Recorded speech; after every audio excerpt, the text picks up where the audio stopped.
हर मुश्किल हो आसान, सबका है समाधान। राधे राधे। मैं आपकी एस्ट्रो दोस्त अर्चना अपने यूट्यूब चैनल पर आप सभी का हार्दिक स्वागत करती हूँ। हाजिर हूँ मैं आपका पसंदीदा प्रोग्राम अमृत की बूंद और जादुई अक्षर यानी कीवर्ड लेकर। इसके साथ ही राहु काल और अभिजीत मुहूर्त का समय दूंगी। जिनका बर्थडे या मैरिज एनिवर्सरी है उनके लिए शुभ अंक लेकर आई हूँ। और अगर आप माता माँ लक्ष्मी की कृपा चाहते हैं तो ऐसा क्या प्रयोग करें जिससे कि माता माँ लक्ष्मी आपके यहाँ स्थिर रूप से निवास करें।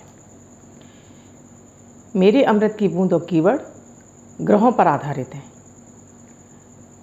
प्रतिदिन के ग्रह परिस्थितियों के आधार पर मैं इन प्रयोगों को तैयार करती हूँ। आप किसी भी राशि के व्यक्ति हों, आप किसी भी देश में रहती हों, ये 10 वर्ष से लेकर 90 वर्ष तक के हर स्त्री पुरुष महिला बच्चे बुजुर्ग सभी के लिए समान रूप से उपयोगी और प्रभावी हैं। इसमें किसी भी धर्म का बंधन नहीं है। आप किसी भी धर्म से बिलोंग करते हो, इस मेरे इन प्रयोगों को आप आसानी से कर सकते हैं। महिलाएं मेरे उन प्रयोगों को पीरियड के दौरान ना करें।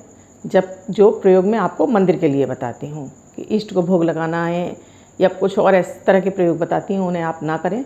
लेकिन जादुई अक्षर यानी कीवर्ड आप निरंतर लिखती रहें, उसके लिए आपकी कोई मनाही नहीं है। हमारे जन्मांक के जो 9 ग्रह हैं, अगर वो हमारे संतुलित अवस्था में होते हैं तो उनसे हमेशा हमें सुफल मिलते रहते हैं।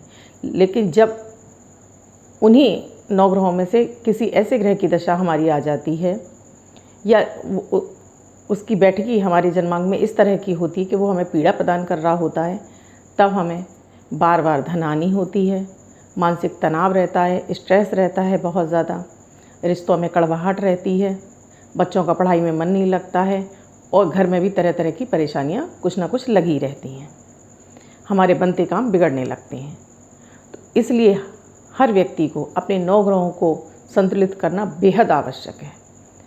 अगर आपको मात्र 1-1 मिनट में इन प्रयोगों को करके अपने जन्मांक को शुभता यानी संतुलित करने का आपको अगर अवसर मिल रहा है तो आपको इन प्रयोगों को अवश्य करना चाहिए। कर्मकांड ज्योतिष में, परंपरागत ज्योतिष में अपने ग्रहों को मजबूती देने के लिए आपको मंत्र इत्यादि का प्रयोग बताया जाता है। आपको रत्न इत्यादि पहनाए जाते हैं, हवन पूजन इत्यादि बताए जाते हैं, जिसमें आपका घंटों घंटों का समय लगता है, साथ में बहुत सारा आपका धन भी खर्च होता है। लेकिन मेरे इन प्रयोगों में मात्र 1-1 मिनट के प्रयोग है, जिसमें ना आपका धन लग रहा है ना आपका समय खर्च हो रहा है। मात्र 1-1 मिनट के प्रयोगों के द्वारा भी हम अपने जन्मांक के ग्रहों को शुभ कर सकते हैं, उनसे शुभता प्राप्त कर सकते हैं, उनसे सुफल प्राप्त कर सकते हैं। प्राचीन ज्योतिष में इस तरह की बहुत सारी विधाएं हैं जिनका हम उपयोग करके हम अपने जन्मांक को शुभ बना सकते हैं। हमारा ज्योतिष शास्त्र बहुत ही विशद और गहन अध्ययन के बाद इन प्रयोगों को मैंने तैयार किया है। आप अगर इन प्रयोगों को करते हैं तब आपको प्रतिदिन के प्रयोगों के द्वारा आपको इन प्रयोगों को, दोनों प्रयोगों को एक साथ शुरू करना है और लगातार करना है। आप सबसे पहले इन प्रयोगों को शुरू करने से पहले अपनी सोच को पॉजिटिव कीजिए। जब आप किसी काम को अच्छे मन से शुरू करते हैं तब उनके रिज़ल्ट आपको बहुत ज़्यादा बेहतर मिलते हैं। जब आप किसी काम को नेगेटिव मन से यानी कि नकारात्मकता के साथ शुरू करते हैं तब उनका हमको कभी भी पॉजिटिव रिज़ल्ट नहीं मिलता है।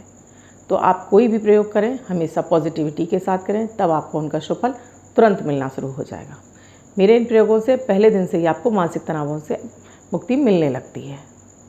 तो आप स्वयं करें, अपने परिवार के सभी सदस्यों को इन प्रयोगों को करने के लिए प्रेरित करें। 7 सितंबर 2020 दिन सोमवार। आज का राहु काल है सुबह 7:10 से 8:50 तक। इस समय आपको कोई भी शुभ नया कार्य नहीं करना चाहिए। अभिजीत मुहूर्त का समय है 11:56 से 12:45 तक। इस समय आप कोई भी शुभ नया कार्य आरंभ कर सकते हैं। आज की अमृत की बूंद में आपको आधा कटोरी दूध में 1 चम्मच दही और 1 चम्मच शहद मिक्स करके आप अपने ईष्ट को भोग लगाइए या शिवलिंग का भोग लगाकर, शिव परिवार का भोग लगाकर आप इसको प्रसाद स्वरूप नाश्ते में ग्रहण कीजिए। आज क्योंकि सोमवार है, पितृपक्ष का सोमवार है, आपको शिवलिंग पर दूध का और गंगा जल का अभिषेक अवश्य करना चाहिए। साथ में ही साबुल चावल भी आप अवश्य अर्पित करें। प्रयोग पूरा हुआ। आज की कीवर्ड यानी जादुई अक्षर है लक्ष्मी वाला ला। इस ला शब्द को आप रेड कलर के पेन से लेफ्ट हैंड पर कहीं भी लिखकर छोड़ दीजिए। 24 घंटे तक इसे लिखा रहने दीजिए। आप नहाएंगे, दूसरे दिन धुल जाएगा। मैं आपको नया शब्द दूंगी, आप इसको फिर से लिख सकते हैं। आप इसको अपने हाथ पर नहीं लिखना चाहते हैं तो एक छोटी सी सफ़ेद कागज़ की चिट ले लीजिए, उस पर रेड कलर के पेन से लिखकर फोल्ड करके अपने पर्स या पॉकेट में रखिए। 24 घंटे तक इसे रखा रहने दीजिए। दूसरे दिन आप नहाएंगे, धुल जाएगा। मैं आपको नया शब्द दूंगी, आप इसको फिर से लिख लेंगे। आप इसको अपनी मदर टंग या मातृभाषा में भी लिख सकते हैं, लेकिन प्रोनाउंसिएशन उसका ला ही होना चाहिए। आप मेरे ये प्रयोग कर रहे हैं तो प्लीज़ मेरे YouTube के कमेंट बॉक्स में आकर अपने अनुभव शेयर कीजिए, जिससे आपके साथ साथ और लोगों को भी प्रेरणा मिले आपसे इन प्रयोगों को करने के लिए। आप मुझसे अपनी कुंडली का विश्लेषण कराना चाहते हैं तो डिस्क्रिप्शन बॉक्स में मेरा व्हाट्सएप नंबर है, थंबनेल पर मेरा व्हाट्सएप नंबर है। मेरा व्हाट्सएप नंबर है 8077506510।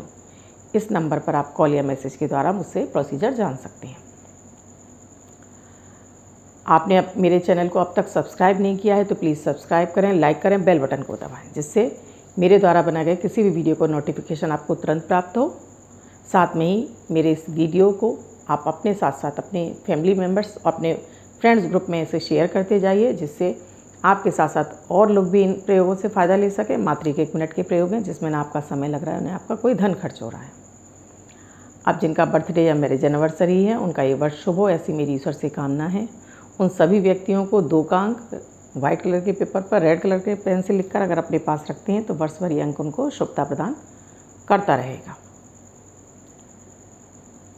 आप भी धन प्राप्ति चाहते हैं, आप चाहते हैं कि माता माँ लक्ष्मी आपके पास स्थिर रूप से निवास करें, तो इस पितृपक्ष की अष्टमी तिथि को या आप किसी भी सोमवार को, शुक्ल पक्ष के सोमवार को, आप एक पान का पत्ता, उस पर एक हरी इलायची रखकर आप इसको माता माँ लक्ष्मी को अर्पित कीजिए। उसके बाद से निरंतर इस प्रयोग को आप 41 दिन तक कीजिए और इस इलायची और पान को आप भोग स्वरूप खा लीजिए। ये प्रयोग आपको 41 दिन लगातार करना है। साथ में ही आपको माता माँ लक्ष्मी के बीज मंत्र शिव का जाप करना है 108 बार। अर्पित करने के बाद आप शिव मंत्र का जाप कीजिए 108 बार। ये प्रयोग आप शुक्ल पक्ष के सोमवार को भी शुरू कर सकते हैं और शुक्ल पक्ष के शुक्रवार को भी शुरू कर सकते हैं। आप दोनों दिन में से किसी भी दिन इस प्रयोग को शुरू कर सकते हैं, लेकिन अगर आप 41 दिन शुरू कर रहे हैं तो आप सोमवार से शुरू कर रहे हैं तो या फिर शुक्रवार से आप दिन का चयन कर लीजिए। उस दिन से आपको लगातार 41 दिन तक इस प्रयोग को करना है। इस प्रयोग को करने के दौरान ही आप देखेंगे कि आपकी जो भी समस्याएं हैं वो धीरे धीरे समाप्त होने लगी हैं और ये प्रयोग पूरा होते होते आपको बहुत कुछ आप अचीव कर पा रहे हैं। मैं बुधवार को आपको एक जादुई प्रयोग देने वाली हूँ वेट लॉस के लिए, तो आप मेरे उस एपिसोड को देखना ना भूलें। मैं कल फिर मिलूँगी ऐसे ही अपने 2 दिव्य नए प्रयोगों के साथ। धन्यवाद।